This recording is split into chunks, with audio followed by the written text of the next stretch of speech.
Yeah, it's something that a lot of content creators go through once they reach some pinnacle levels is typecasting. And we go through that as actors. I used to be in the film industry, and a lot of actors, they end up getting typecasted. So they end up just getting similar roles, like just based on one previous role or based on a couple roles that they've done before. Some examples of that could be Jim Carrey got typecasted as like the comedian guy. So he had to do the Truman Show and a couple other really, really good dramas as well. Another one could be Jonah Hill, also getting typecasted as like the short, fat, funny guy, but he ended up making some pretty good money and some different roles too.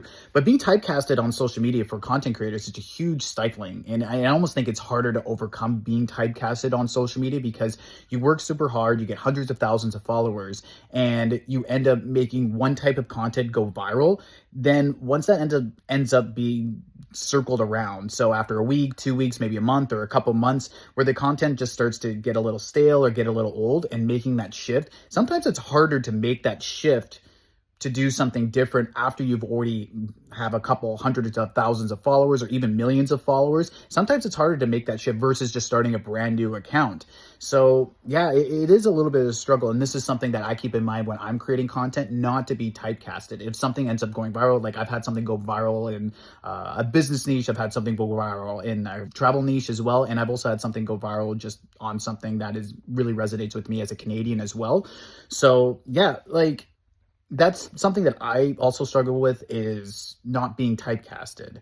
And that's why if you go onto my page and you see my profile, you see so many different types of content because I'm testing out a whole bunch of different things. But at the same time, too, I don't want to be typecasted. I want people to come to my page and not really know what to expect sometimes. Know a little bit, like I'm more so about business, travel, remote lifestyle, making money from anywhere in the world through a Wi-Fi connection or through your phone.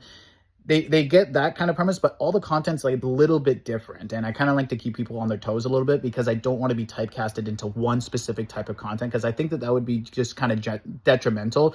It's like when I saw Dead Mouse, a video maybe a couple months ago where he is playing Ghost and stuff, one of his best songs, and he just absolutely hated it. It was just monotone because you imagine the amount of years, like 15, 16, maybe even like almost 20 years where he's just playing the same song over and over again because he's typecasted to be playing Ghost and stuff. And people that go and see his shows, they expect the Ghost and stuff style of music versus something that he may want to do creatively or so. But yeah, like what do you think? Like, I think being typecasted on social media, it's something that not enough people talk about, especially for those that end up growing to millions of followers or hundreds of thousands of followers on social media where they get typecasted, then they kind of stifle their growth. But what do you think?